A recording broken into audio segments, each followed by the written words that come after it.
আগামী ডিসেম্বরের জাতীয় নির্বাচনের পূর্ব প্রস্তুতির অংশ হিসেবে আনুষ্ঠানিকভাবে বেসামরিক নেতৃত্বাধীন অন্তর্বর্তী সরকারের কাছে ক্ষমতা হস্তান্তর করেছে মিয়ানমারের ক্ষমতাসীন সামরিক জান্তা। তবে যুদ্ধবিধ্বস্ত দেশটির শাসনভার এখনও আগের মতোই সেনাপ্রধান মিন অং হ্লাইং এর হাতেই রয়ে গেছে। তিনি বর্তমানে ভারপ্রাপ্ত প্রেসিডেন্টের দায়িত্ব পালন করছেন।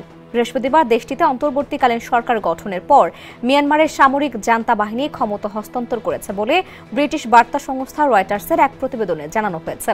রাষ্ট্রীয় গণমাধ্যমে প্রকাশিত এক ঘোষণায় বলা হয়েছে, 2021 সালের সামরিক অভ্যুত্থানের পর সেনাবাহিনীর হাতে ক্ষমতা তুলে দেওয়ার যে আদেশ জারি করা হয়েছিল তা বাতিল এবং একটি তত্ত্বাবধায়ক প্রশাসন গঠন করা হয়েছে। এর পাশাপাশি দেশে একটি নতুন বিশেষ কমিশন গঠন করা হয়েছে। এই কমিশন আগামী ডিসেম্বরে অনুষ্ঠেয় জাতীয় নির্বাচন তদারকি করবে।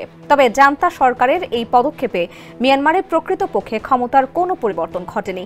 অন্তর্বর্তীকালীন সরকার গঠন করা হলেও দেশটিতে অভ্যুত্থানের হোতা ও সামরিক বাহিনীর প্রধান মিন অং হ্লেইং কার্যত সব ক্ষমতার নিয়ন্ত্রণে রয়েছেন, কারণ তিনি একই সঙ্গে ভারপ্রাপ্ত প্রেসিডেন্ট ও সেনাবাহিনী প্রধানের দায়িত্বে আছেন।